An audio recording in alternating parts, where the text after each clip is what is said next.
I came to stories first as a listener, as everyone does when we're kids.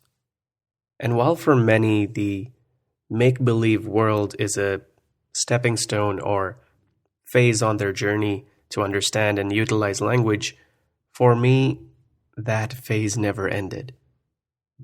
I have been forever obsessed with stories.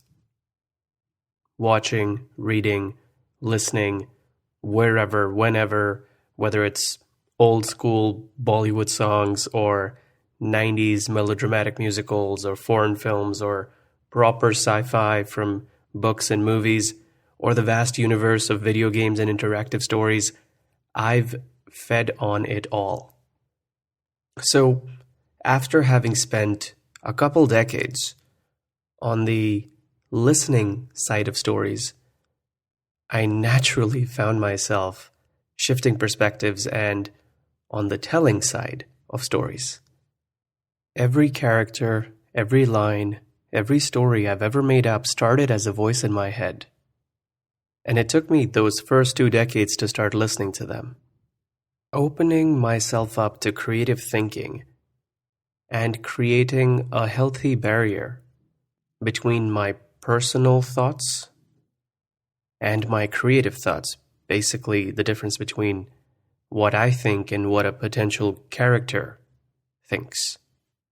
Understanding this difference has been crucial for my education in storytelling and in becoming a more self-aware me. And I've now spent a decade on this side. And I am madly in love with this world. Every day, I get to be creative, spontaneous, obnoxious, ridiculous, all because I get to call myself a writer and a storyteller. And when you're the storyteller, you know what it's like to be the story listener in the audience because you're still that kid. You know the power, the responsibility, and most importantly, the joy of this job. When I write something, when I narrate a story, I'm always talking to that one person in the audience, that one kid who wants to be entertained, who wants to be taken into a world of make-believe and for a few moments believe that this world is real. As creative and uninhibited my job requires me to be, the only thing I can't imagine is a better way to spend my days on this planet. And that's why I love telling stories.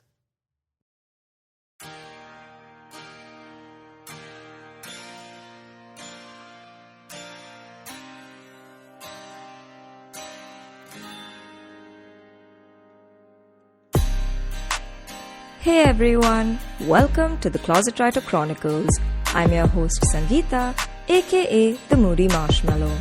You just heard our guest for today, Lakshya Datta. Laksh is the founder and CEO of Launchora, a storytelling community and narrative podcast company. Launchora is home to over 240,000 storytellers and over 14 million readers. Before that, he used to work with M&A advisory firms and was a lecturer of finance. Today, Laksh is best known for his Hindi language fiction podcasts around romance and has been featured on lists for top podcasts by JioSaavn and GQ. I'm so excited to talk to him about his journey as a writer and creator and some really cool projects he's working on.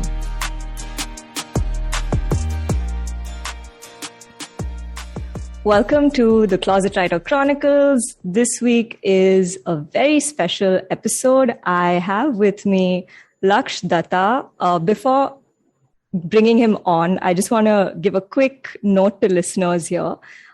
This episode is special because Lakshya's podcast, Poetry Darbar, is one of the inspirations behind the Closet Writer Chronicles. So it's a really big deal for me to be talking to him today, and I'm really looking forward to having him on. So without further ado, hi Laksh, welcome to the show. Hi, Sangeeta. Thank you for having me. And I'm glad that that show inspired you. Yeah, for sure. So I think just to kind of, dive right in, first question I usually ask all my guests is how and when did you start writing? And when did you realize that, this was something you wanted to do professionally? So I think as many writers would agree, you kind of you dissociate the idea that what you're watching on a screen or what you're reading is something that a person made when you're young, when you're experiencing all these things. So I did start telling stories when I was still a kid, playing with like GI Joes and stuff. That's what my parents tell me. So I think I became a storyteller way before I became a writer. Writing didn't start until college because I grew up in Delhi and went to school here, and there was now kids have a lot of options for creative expression, but my school definitely didn't. We never wrote an essay, never wrote anything fiction in school. In college is when one of my professors said that you can skip the final exam if you write a short story related to what this course is about. And the course was culture, art, and technology. So he said that, if anyone wants to attempt to face my criticism as a writer, write something fiction that if we like it, that's your final grade. Like it. So I was like, yeah, I don't like studying for the final. It's also, education was always very result oriented. So I was like, this sounds like fun. What I didn't know is that for Americans, like writing is more common than it is for us. Creative expression is more common. So I ended up writing what turned out to be a short story. And it was basically a very dystopian 1984 style. Wow. The world has gone and collapsed. And my first paragraph, I killed 95% of the Earth's population. Oh my God. That's how it all started. So I think I got a lot out of my system for however I felt about humanity at 19. That's how it started. And when I could do it professionally, it's still weird to call it a profession. Okay. Because, a doctor gets a degree and then they get hired to do a job in a hospital.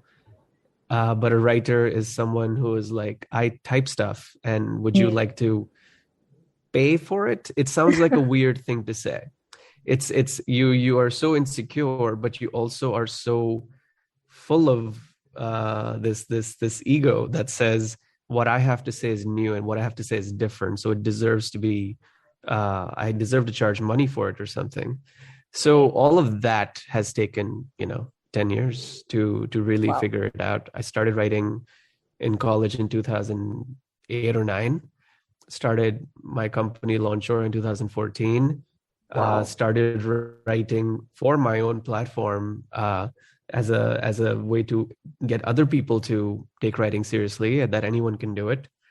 And professionally, I think I told myself that I'm a writer maybe 2 years ago, 3 years ago. It's very, it's weird to just say it, Yeah.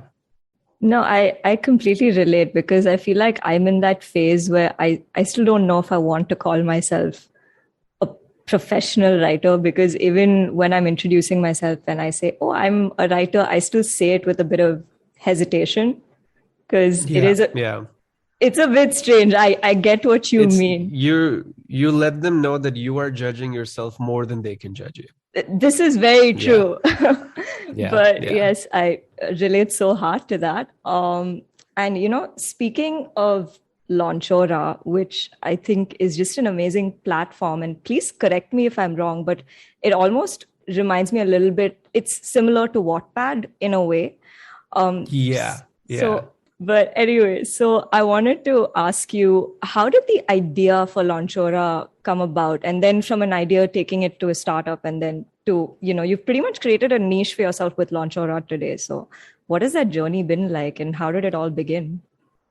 It started with what I would call like I think Malcolm Gladwell called it something way smarter than I'm going to describe it to be, but it's a undesirable adversity. Okay. I was in the US. I was struggling to figure out the next phase of my career. I was teaching, didn't feel like finance was going to be my thing. I did think creative expression needs to be explored as an open platform where it shouldn't feel like publishing companies and all these people who claim that they know what creativity is and they know what the audience wants, that they are the gatekeepers of this ecosystem of creative storytelling. So I thought, why not create something that is a combination of everything, where I think my first tagline for like what is Launchora. So Launchora as a word came about because I thought of launch and Pandora. That Pandora is from like Greek mythology. It's the box that you're not supposed to open, and everything got released, and all that was left was hope. And I was like, what better way to describe a writer's brain is Pandora's box, because it's filled with a lot of darkness. It's filled with a lot of doubt and insecurity, and it's filled with a lot of existential angst about why we exist and why we're born and what we're meant to do and why is the world so horrible, but it also has so much hope in it. Yeah. And then you somehow put a splash of some color of fiction into it. Right. So I thought, okay, I'm going to help people launch creativity into the universe. So that's what the idea was.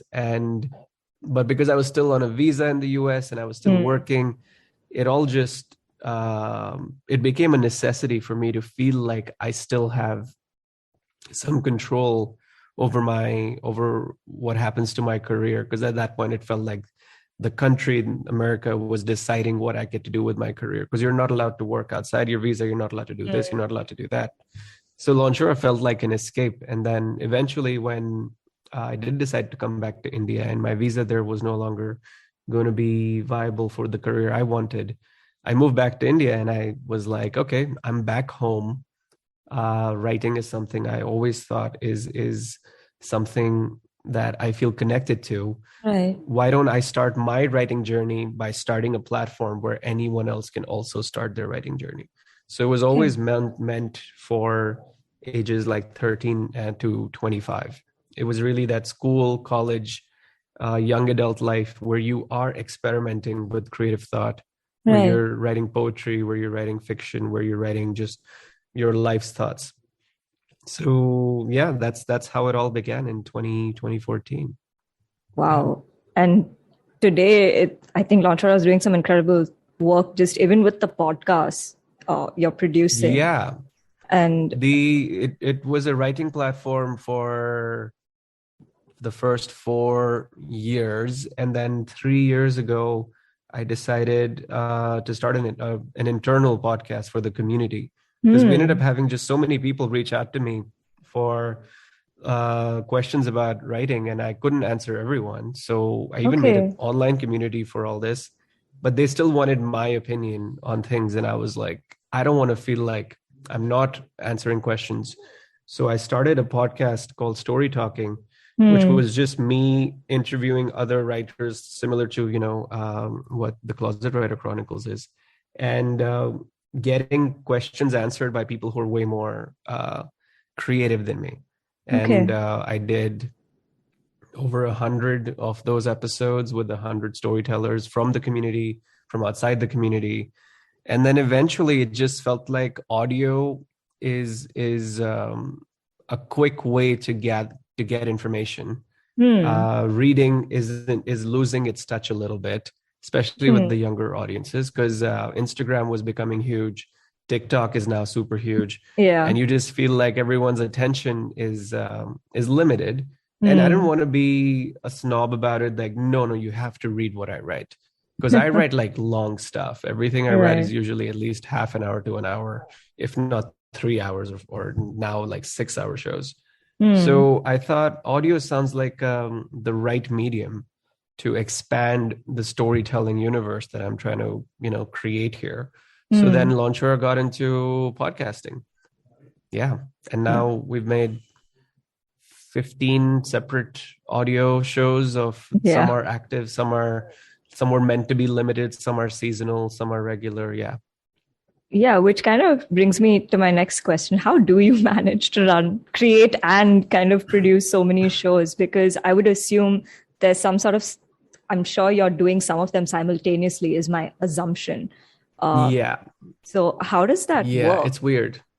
It's Yeah. it's um it's almost like I want to make up for feeling unproductive when I'm procrastinating, Oh, okay. because when you're writing, there was this thing I used to say, I'm always writing, but I'm not always typing, you know? Okay. And that was the thing I needed to tell myself when I did feel like I didn't write anything today. But Hmm. no, I didn't type anything today. But I did write something. I did come up with something that'll eventually lead to a character, lead to a story. So in order Interesting. to make up for those gaps where I felt like I'm not doing anything, I was like, okay, I'll start another podcast and it'll be about this. Or I'll start this podcast and it'll be about this. So I'm able to start all these things because I've done the long shows, which are over 100 episodes each. But I also do shows that are only like 6 episodes. Right. I did a jazz documentary for audio, which was only five Okay. episodes, but it was meant to be like 15 minutes, 20 minutes. And it should feel like a feature length documentary, but it's all audio. Hmm. Okay. So I liked experimenting with the medium, where it's not like my podcast, I'm running 15 shows every week. It's I like seasons. I like the Yeah. idea, like I finished this season, it was 13 episodes, and then I'll come back to it next year and I'll move Hmm. on. But just the last 3 months were very interesting because I was running three separate fiction shows at the same time. Wow. And each Okay. week was like editing three separate episodes of three different shows.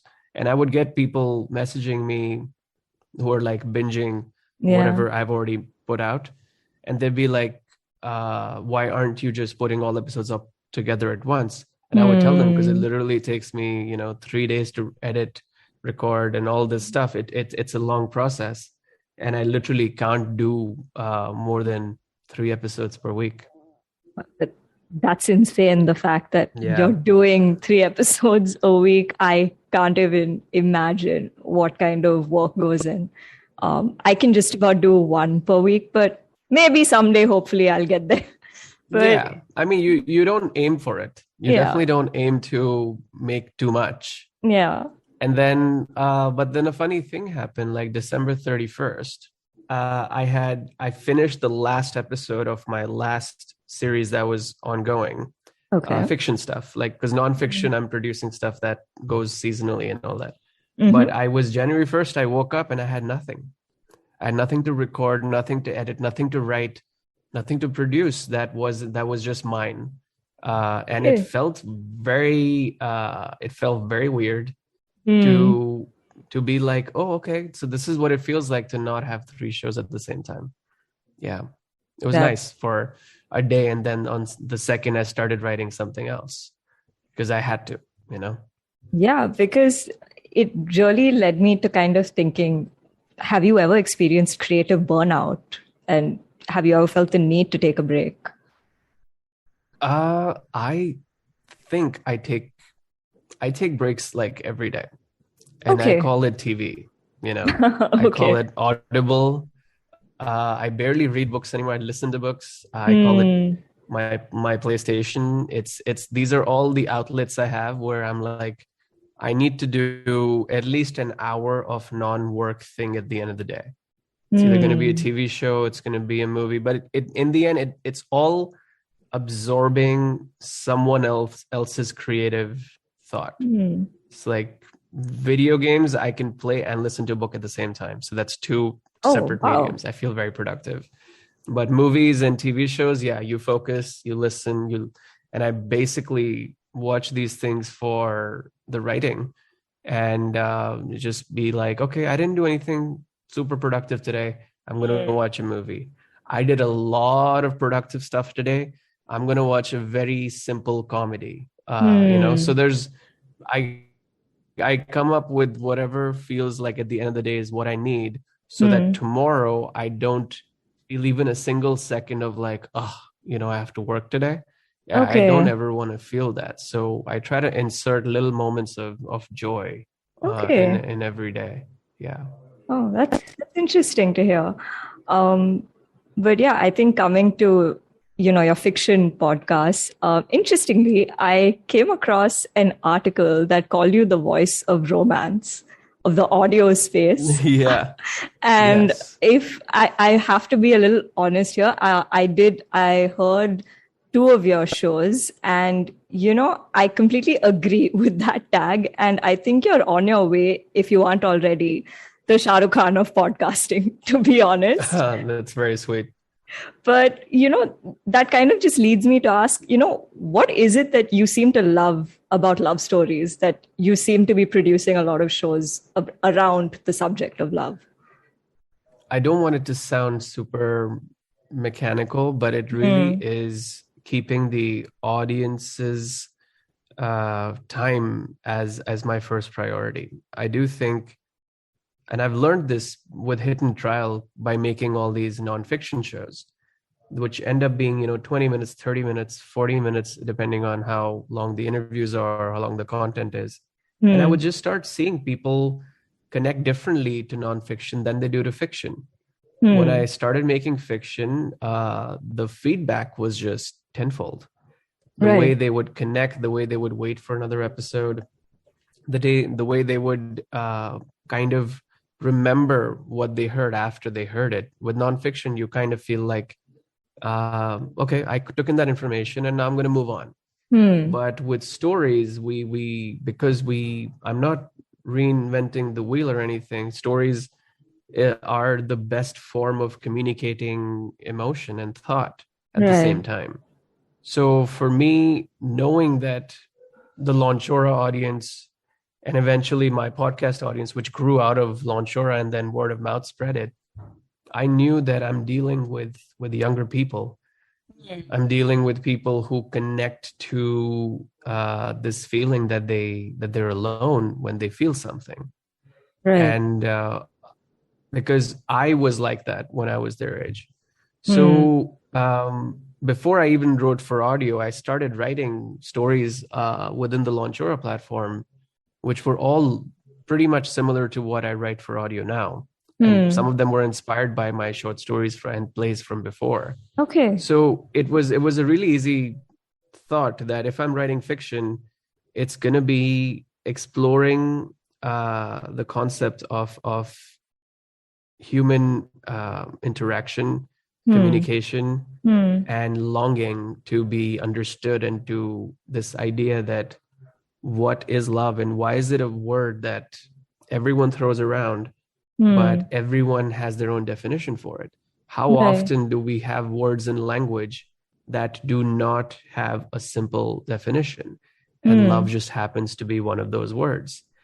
So it was very easy to be like, this is what I know I can do. This is what I know I can create. Right. And frankly, it, to me, resonates more than any other story I've ever experienced. I grew up on 90s Bollywood. For me, a Shah Rukh Khan movie or a Yash Chopra movie is ingrained into what I think human connection is about.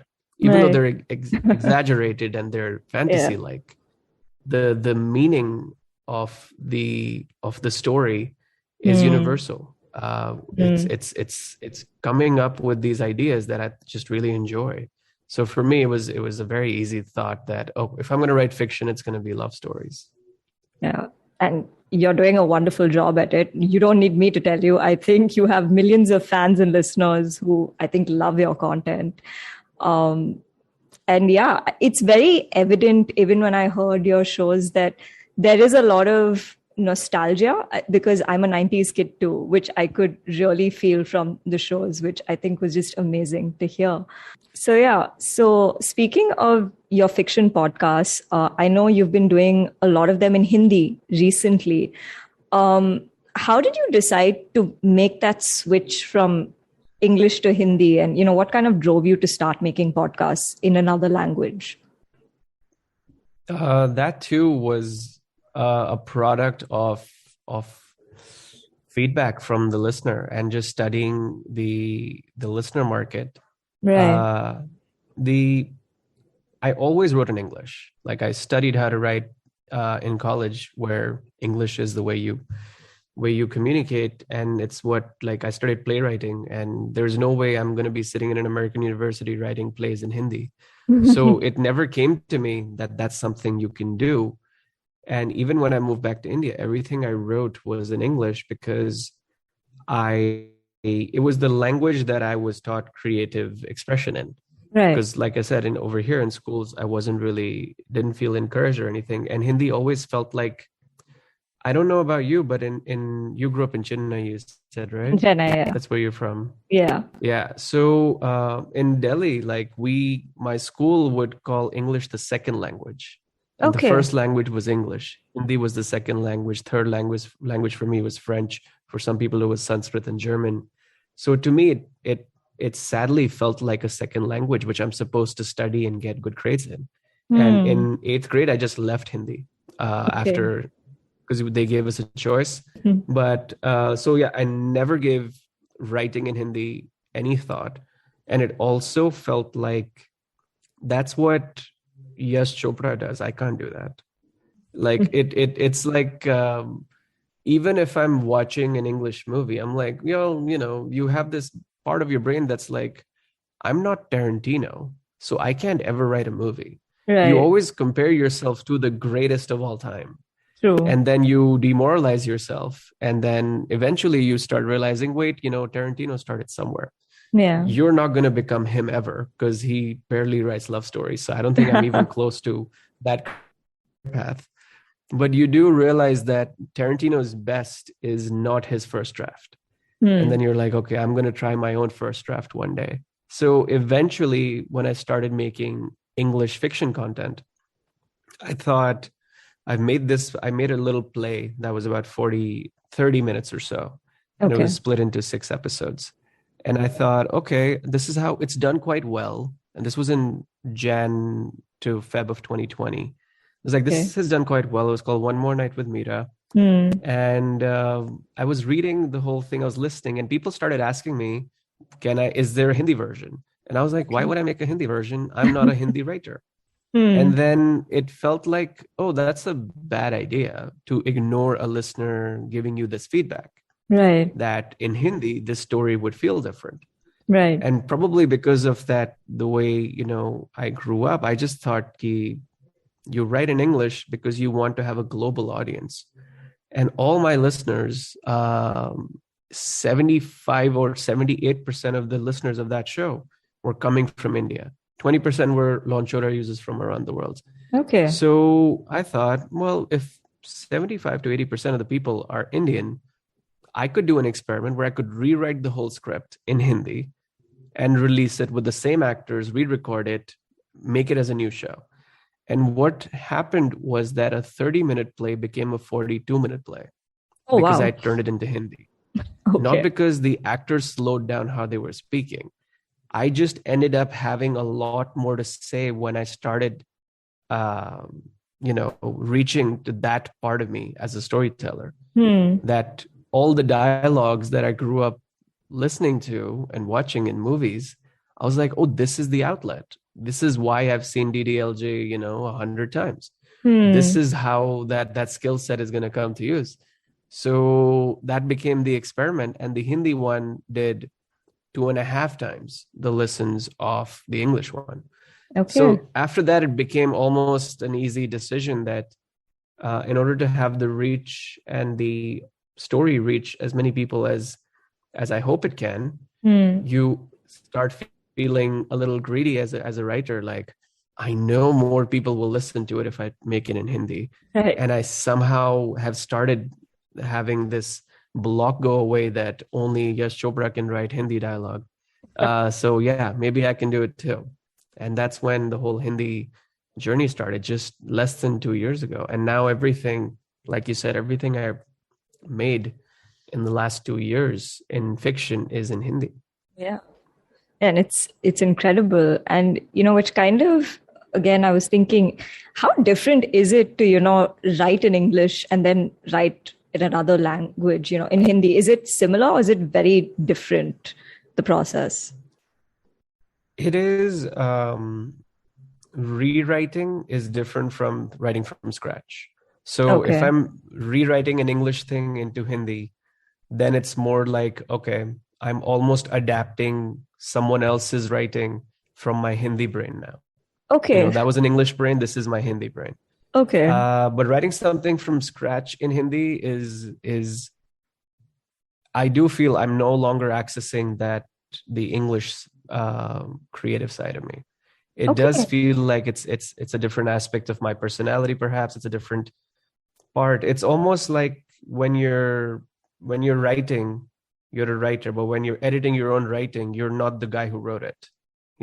Yeah. You're the person who is kind of now making sure it makes sense. You kind of have to put on a different hat.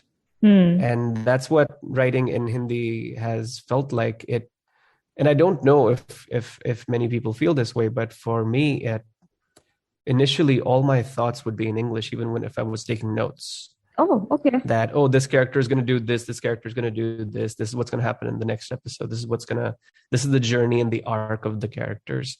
But once I got the hang of writing stuff in Hindi, then all my ideas were coming in Hindi as well. I don't know if you've noticed, but like a few of my shows, there's a very musical theme to them. Yeah. They're named after songs. Each episode is based on a song. And all of that is just to give my brain a direction to go into. If an episode is called Dil To Pagal Hai, then that story is going to be somehow referencing that title in some way. It's going to be absorbing what that means. That why do we think that the dil is something that gets to have its own nervous system, that it gets to have its own brain, basically? Why do we dissociate this idea? Okay, oh, dil to bachcha hai. It's like, it's yours, right? It's something that it can't function without you, but why do we give it all this power? So that's where all these ideas would start coming. That and then once you start writing in Hindi, then it's very weird to go back. I've had that experience. It feels very weird because it feels like if I haven't written in English for like 6 months and then I have to go back, it feels like I took a 6-month break from accessing that part of my brain. Okay. Yeah, that's really interesting. And I think it's really cool that you can kind of write and produce content in 2 different languages. It's not I can kind of speak 4, but I've never attempted writing in another language apart from English. So it's something I'd love to try and see how that works out. But I think it's really cool that you can do that for sure. Coming to which, you do podcasts in Hindi, you do most of your fiction podcasts are around love. Do you think you'd explore other genres? Because I know your first short story was pretty much a dystopian story. So would you ever try doing something, say, in true crime, science fiction, horror? I'm not going to say I won't, but it would really depend on what I think the audience wants at the moment. Okay. Because even all these shows, like, it's not like I think about love all the time. Of course. It's almost like, and it's something that even I have my characters explore. It's this idea that when you're thinking about something, that's when you're thinking about it. When you don't know where you are in your head, you're not always going to be thinking of all these thoughts.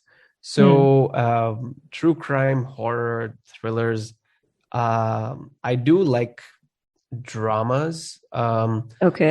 when it comes to audio fiction, I write what I'm attracted to, really. So I'm not a huge thriller and horror fan in audio, Okay. just because I think there's a lot of people that are making it, and Okay. I definitely appreciate the production value that they put in. Like someone like Indian Noir is doing stuff that Yeah. I don't think there's Yeah. literally no one like him True. who does that. So I don't think I have anything new to say that someone Hmm. like Nikesh is already, not explored.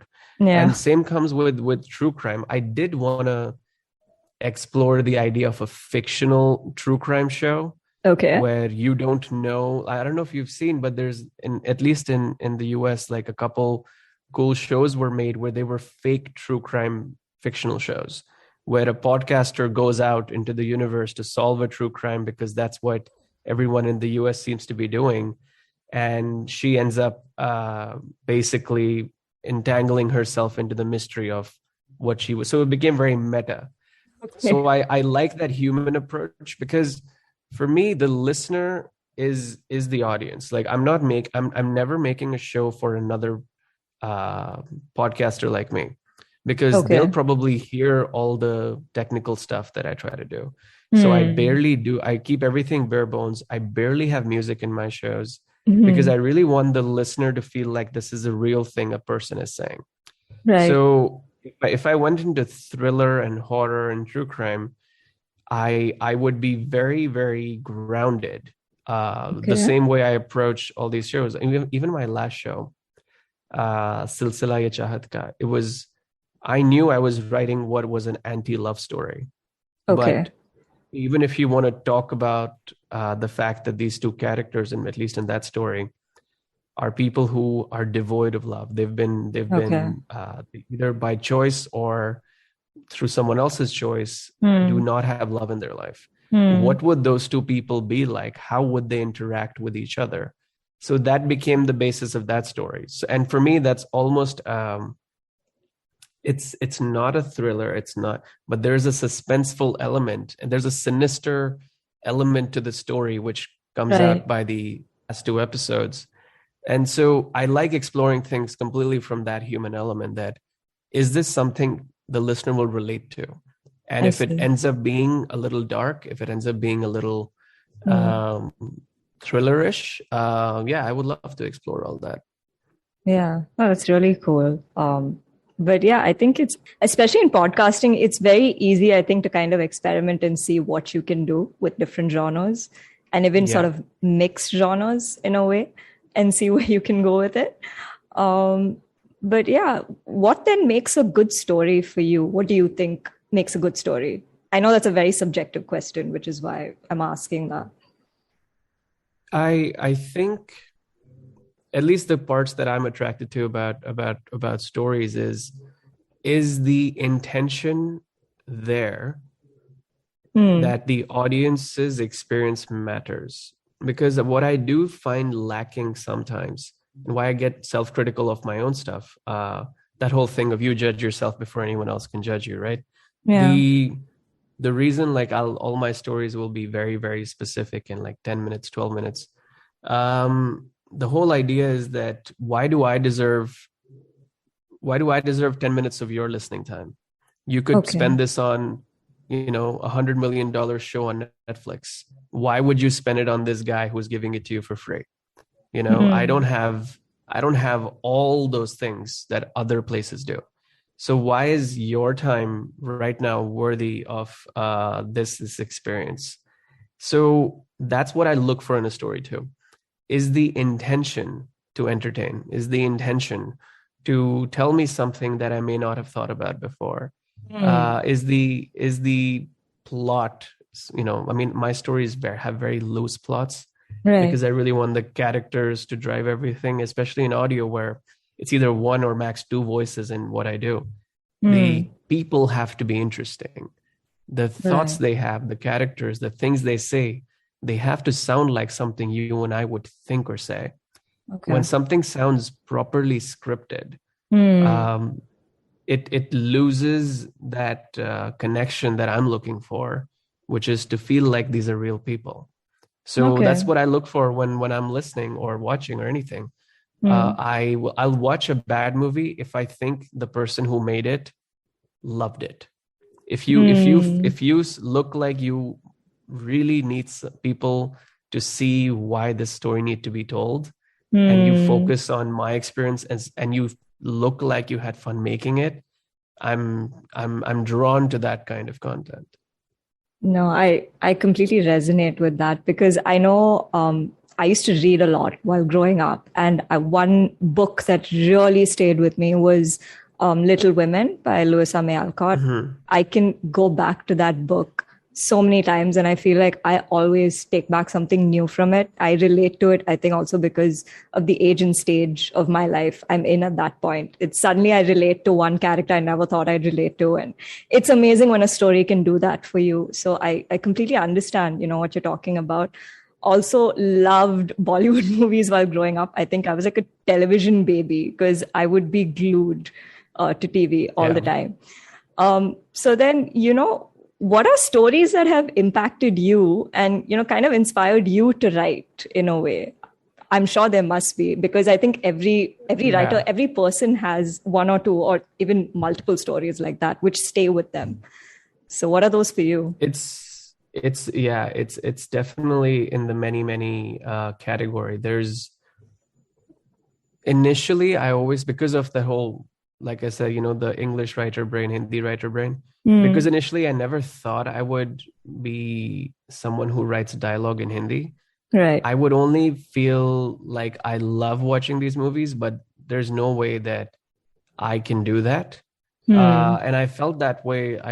Like I mentioned, I felt that way about every single Yash Chopra movie, Hmm. from the stuff he did in the 60s and 70s, and then Hmm. the Shah Rukh years and all of that stuff. It to me is real. I mean, one of my favorite movies of all time is Kabhi Kabhi, which I saw Okay. probably as a teen, Okay. and no way should I have found that movie to be something that would resonate with me, because it's about like generational love. Yeah. It's about someone not having it, and Hmm. then 25 years later their kids meet and they Hmm. want to fall in love with each other, which should not be something a 12-year-old should relate to.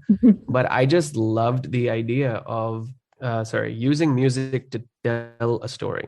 And that's Right. what I really resonate with Indian movies, is because we have this extra element Hmm. where two characters suddenly start singing, but they're saying things which in the dialogue version of the story they're sometimes not able to say, and the Right. truth of their actual character and their feelings is Hmm. revealed in song form, but the song is a dream sequence, so you'll never know. So I really found stuff like that to be very fun. But if I had to think of like what things made me want to write, Yeah. it was the style I write in is very much inspired by Richard Linklater's Before trilogy. Okay. There's Before Sunrise, Before Yeah. Sunset, and then Before Midnight. And I saw them pretty much as I was growing up. I think I saw Before Sunrise when I was 13, and Hmm. right then Before Sunset came out when I was 15, Okay. and then Before Midnight came out when I was 24, probably. I think it was like, um, 10 years later or something. So for me, like, I definitely grew up with that idea of a story where just two people talking. And Hmm. I love the idea of that being the core experience of the audience as well, is that Hmm. you're a third person in a two people conversation.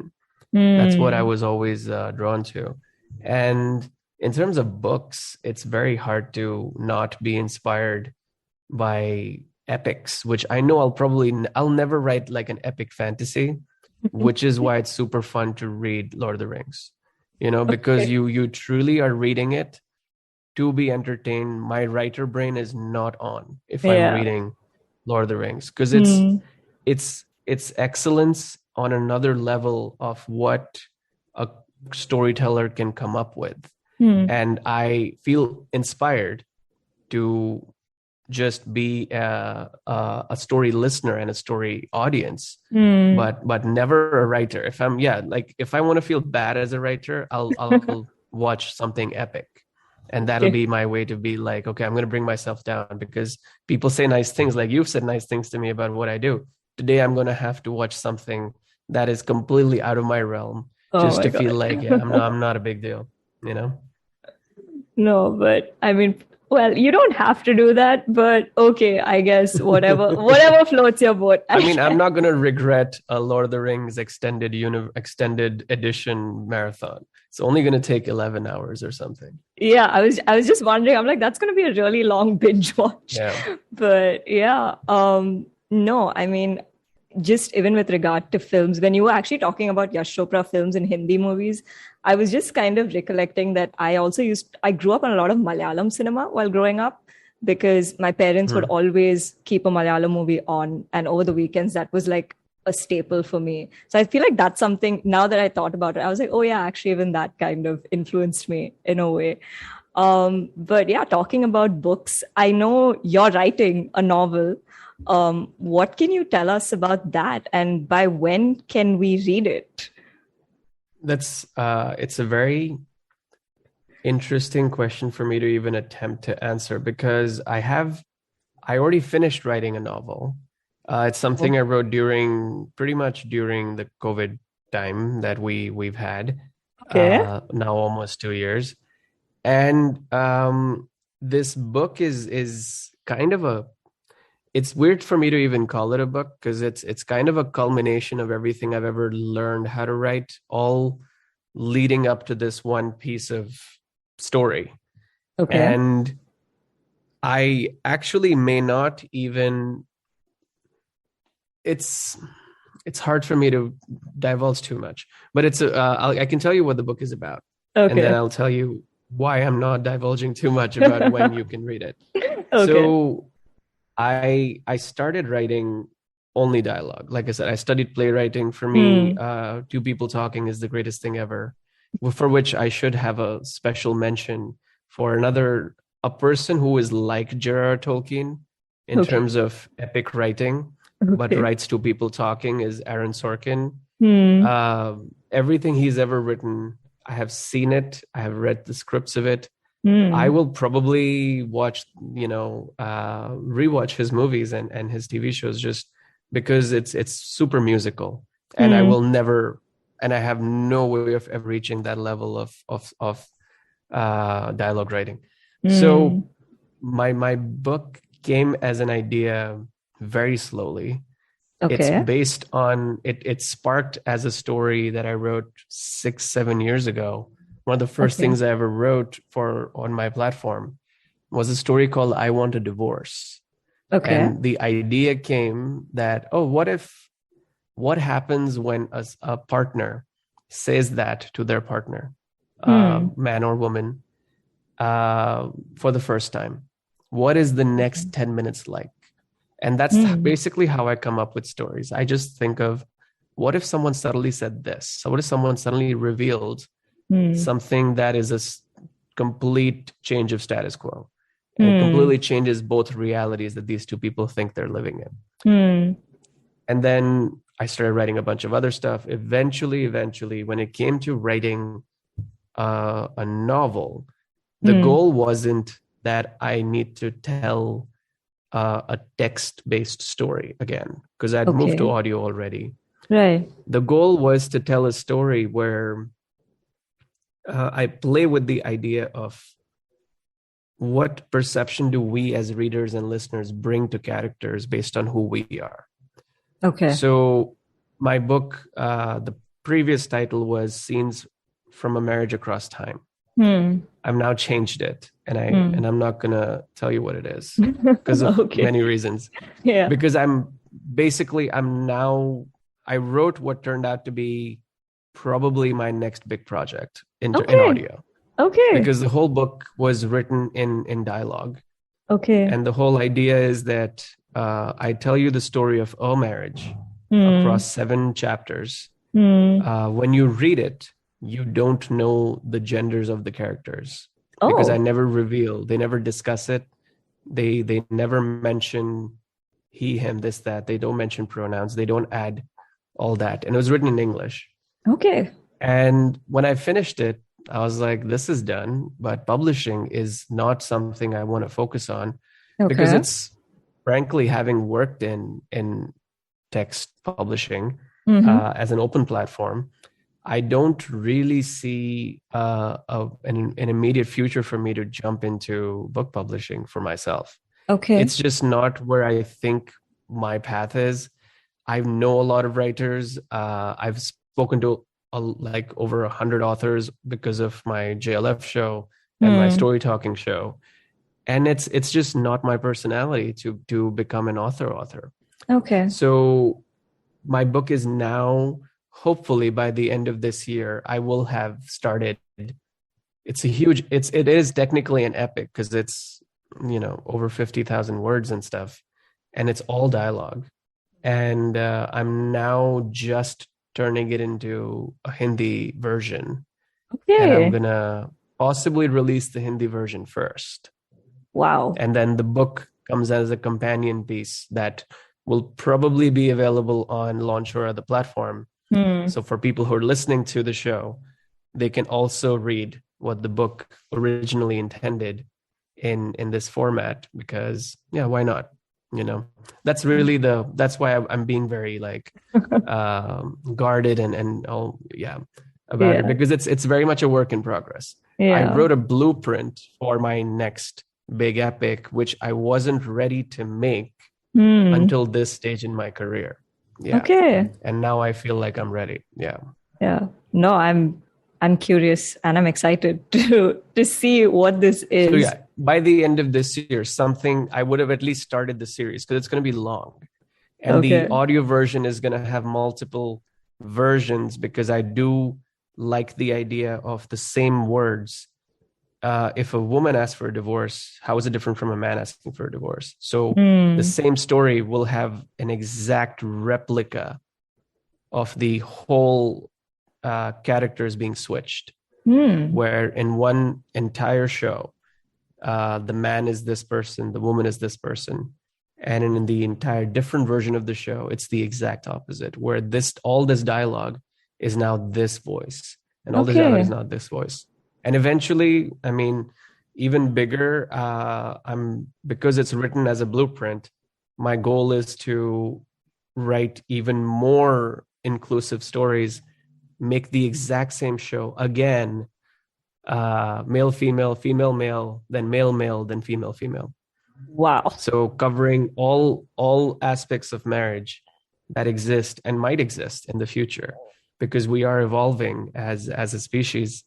So yeah, it is my version of an epic.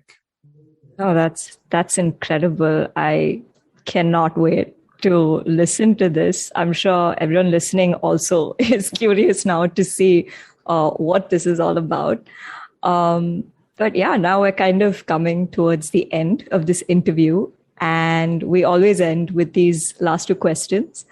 So first off, what are your current aspirations? What are you looking forward to in the near or even distant future? I'm assuming one is the show, the book that you just spoke about, but is there anything else? Yeah, I'm waiting to start at least 3 other shows. Oh, wow. And they're either in partnership with a platform, because audio is a very interesting space right now, and India is a very cool place to be making it, because it's basically majority driven by these music platforms, which is why a lot of my content has music, inspirations in it. So I'm working on what would be, I've pitched, and we are in the process of producing what would be some really cool things to do with audio, things that you can't basically do in any other medium. And that's what really inspires me about working in this space, because it is a little bit of the wild, wild west right now. It's very exciting. It has a very low barrier for entry. If you can write, if you have a laptop, if you have a, even a normal microphone, you don't have to go and buy an expensive one. You can become an audio storyteller. So I think whatever I make, at least in the near future, is going to be in audio, and it is going to embrace audio, just like my previous shows have continued to be, where I want you to feel like if you were reading this, if you were watching this, it would be completely different. Audio is the ideal medium to tell this story. So that's, yeah. Hopefully, I'll have some cool things to announce in the next couple months. Yeah. Can't wait. And finally, what is a piece of advice or learning you'd like to share with people? Can be creative, professional, personal, something you wish people were more aware of or knew more about. So I think advice really has to be stuff that you actually have followed yourself, and it's not just, oh, do this. And I don't like saying like unrealistic things like, oh, write 1,000 words every day. There's no way. I know people that do that. I know people who ask writers to try it out. I think I don't know who the writer was, but it's like a very famous author who said that if you write something every day, by like the 100th day, you would have had a worse day and a best day. And that's when you know you're a writer, because you would have experienced both. I wouldn't say that, because I'm too nice to myself to have a day where I don't write anything. I'll be like, koi baat nahi, that's how I treat myself. So what I do want people who are starting their writing journey, especially if it's in audio, is I really try to tell people that your first thought and your first draft of any thought, of any piece of writing, don't ever judge it or compare it to anyone's final draft. Right. The same thing of like, you don't watch a Tarantino movie and then be like, main to kabhi aisa nahi likh paunga. Yeah. I'll never be able to write like that. Yeah, because this guy is a genius and he's spent his entire 40-year career doing this. So have you spent 40 years trying to write? In 40 years, you're going to be better than you were today. So just have that path figured out, that if I'm going to be a writer, if I'm even going to take writing as something that maybe it's not my primary thing, but it's just something I love doing, if it's my passion, if it's my favorite way to live my life, outside of whether I make money from it or not, just make sure that that everyone started out with not knowing how to do it. Everyone started, and that's the one thing we have in common with all writers. That's the one thing I have in common with J.R.R. Tolkien, is that there was a day he didn't know how to write, and then he did. So it's the coolest aspect of writing, is that you get to just call yourself one by just doing it. You don't need to like be a doctor, you don't need to go to med school. So yeah, I'd say, and the whole thing about first draft, last draft, but the final thing I would say, especially with audio, is appreciate and value the audience's time. Too many people end up overindulging. And I don't want to sound critical of the kind of stuff that I've listened to and read over the years, but it's the advice I give to anyone starting out, is value the listener's time, because you may I spend 10, 20, 30, 40 hours sometimes just on a 10-minute episode. Yeah. So doesn't mean it deserves to be 15 minutes because I spent 40 hours on it. True. It deserves to be 10 minutes because that's what the audience's experience is going to be. Then let it be 10 minutes. Don't add that extra 5 minutes because you worked really hard on it. People spend 4 years making a movie. It's still 2 hours. They don't make a 4-hour movie like that. So that's what I would say. No, and I think that's much needed advice. I know I could definitely use that right now. But yeah, so usually we would end the interview here, but we have a surprise element to this one because you're a Bollywood fan. So I thought, why not be a little more cliche and just add a rapid fire round? Because why not? Sure. Why not? Why not? I mean, so yeah, I think we're just going to quickly go over these. So your rapid fire round. First off, I'm going to ask you a bunch of this or that questions, giving you two options, and you tell me which one you find better or you prefer. Okay. So starting off, writing or performing? Writing. Okay. Your podcasts or your novel? Ooh. Well, they might now be one and the same. So I love my novel. I absolutely love it. I love, what I made. Yeah. So I'll say novel right now. Okay, because I'll make it into something, a podcasting thing later. I figured after your previous answer. Books or films? Films. Okay. Dharmatma or Bazigar? Oh, that's very, very interesting. How did you know that I like Dharmatma? Because I've been listening to all your podcasts in the past week. Okay. Can I give a longer answer for this? Because I want to justify it. Okay, fine, sure. Dharmatma is based on The Godfather, which is hard to beat. Bazigar is a very unique story, which was very, very... I can't believe that movie existed. So I will say Bazigar, just because it was truly unique for its time.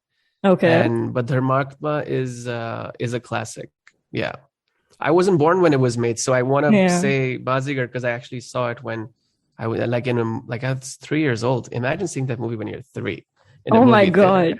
Shah Rukh Khan throws off Shilpa Shetty from the top of the building. Once you see that as a 3-year-old, you're like, oh, movies are awesome. Yeah. I'm amazed you remember that, but okay. Okay, so moving on. Which podcast of yours are you most proud of and why? The second season of my show on JioSaavn, Tumne Kisi Se Kabhi Pyar Kiya Hai, is I'm very proud of it because it's the longest I've ever worked on a piece of writing and then performing. It took 8 months from start to finish to make these 30 episodes, and it's a proper linear story, which was very fun to write because just from a writing point of view, the thing I learned how to do with that one, which helped me eventually with my novel as well, because I was working on it at the same time, is that in between episodes, the characters continue living. Okay. So embrace that and have things happen. In my story, all the major twists and turns in that season were happening in between the episodes. And that's how you make the episode interesting, because the person is now reacting to something crazy that happened in between the episodes. So yeah, I really enjoyed making that. Yeah, which is Tara, right? That's the second season. Tara, yes. Yeah. Okay. Yes. Yeah. Okay. Cool. What's the best part of being in a creative job? What isn't? I can't imagine. I would say people actually. I would ask this question of musicians because I'm envious of musicians. I think that what they do is insane. But then people talk to me and they're like, how do you write? And I was like, have you ever seen someone play the guitar from so for me, it's like the fact that I get to do it for a living is insane. It makes no sense. Yeah, that's the best part, that I'm living insanity in a good way. Yeah. No, that's a really cool way to put it. What's the most frustrating part about being in a creative job then? Oh, this voice in your head that tells you that you're out of it. You have nothing else left to say. That's relatable. It's very scary. Yeah, it Yeah. is. Okay. If you were to write an autobiography, what would the title be? I have written an autobiography. Really? I wrote it. Yeah, it's one of the first things I did on my platform, Launchora, and it's very much. I wrote a book. This because it's not a novel. I don't consider it a book. Not to judge people who write autobiographies and nonfiction, but I wrote it when I was 23 to 25, and the book was written in real time, as in I took the 2-year time. Okay. Which was all about building the Launchora platform, because I started when I was 23 Mhm. and I finished it when I was 25. And the 2-year journey, and I called it Lakshya Part 1 because I'm very full of myself. Okay. And my whole plan is to never write a second part, because I think that's the best, most fun thing to just leave in the middle, is Okay. call something Part 1 and never And just release leave Part it. 2. Never. Yeah. Please. So that I called it that to never write it again. Yes. So clearly, we're only getting an authorized biography at some point in the future. But yeah, please don't make this a podcast. People will be very offended if you don't make a part 2. Yeah. But yeah. Last question. Since this episode is releasing on Valentine's week, what does love mean to you?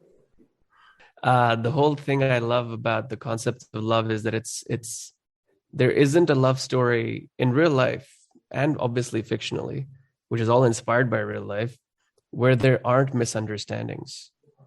So what I think love is, it's the feeling of making someone feel understood. Okay. Yeah. Yeah. So Yeah. beautiful answer. And on that lovely note, we have now officially come to the end of this episode. Thank you so much for being here, Laksh. I absolutely love this conversation. I hope you had fun. I had a lot of fun, and thank you for some really insightful questions and for doing a lot of research I didn't expect about me. So I really appreciate that. That was super fun. Thank you. Thank you so much.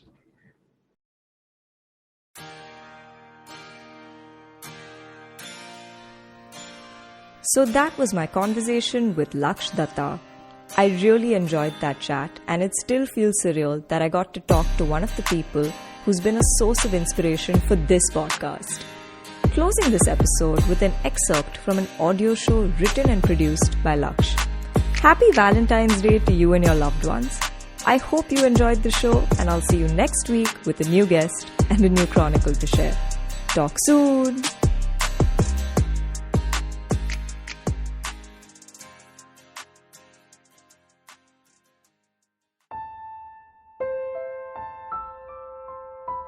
What you're about to hear is part 1 of a 6-part audio drama that I made called One More Night with Meera, starring Rijal Kataria and Gauri Saxena.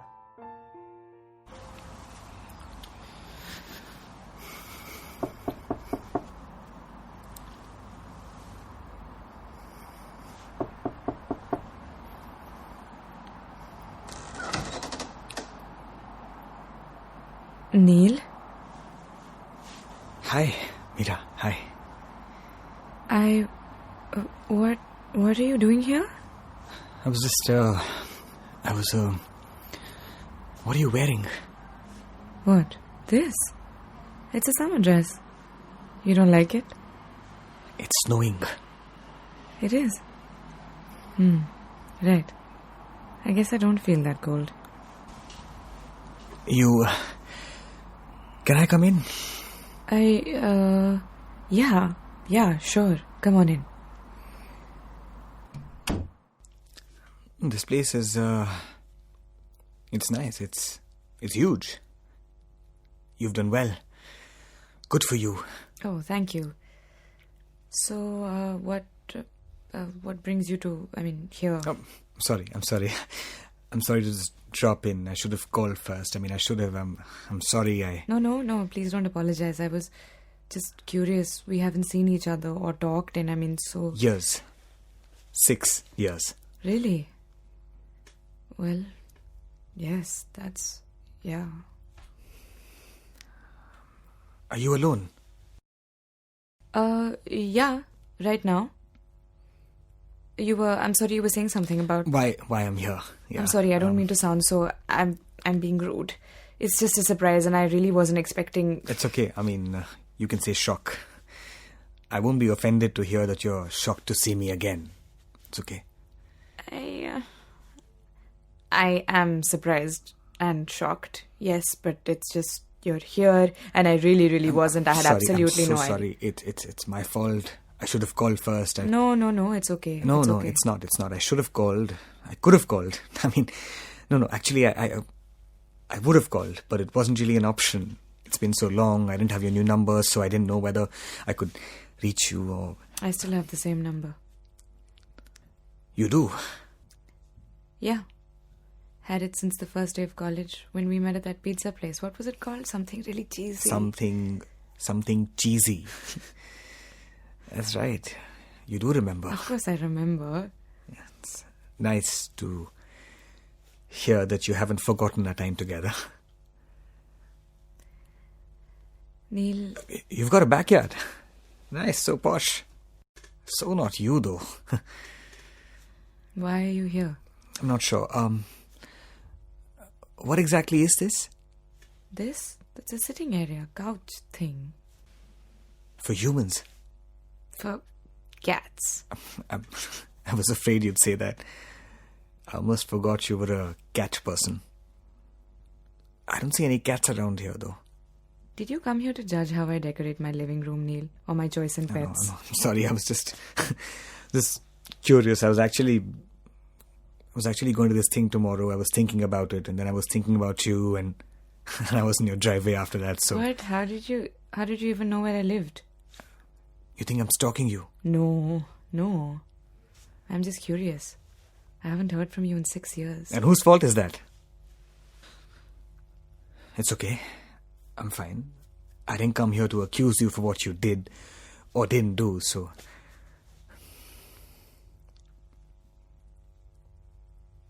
Neil, It's funny. It's funny, you know. I mean, when I was sending you all those letters and messages, you could just choose to ignore me. And I would just wait and wait. And you were probably hoping that I would just give up one day, which I did. But now, today, here I am.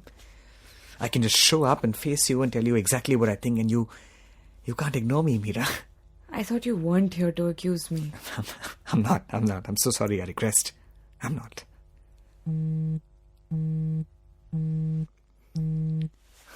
It's okay. Go on, pick it up. I won't mind. Must be your boyfriend or husband.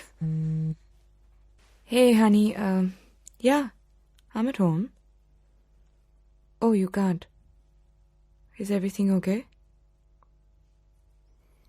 Oh, no, it's fine. I'll be okay. Okay. Yeah. I will. Okay. See you soon. Bye.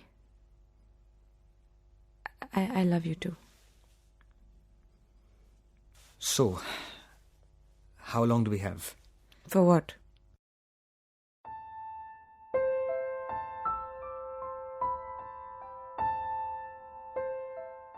That's the end of part 1. The story continues in part 2. Tune in to One More Night with Meera on your favorite podcast app.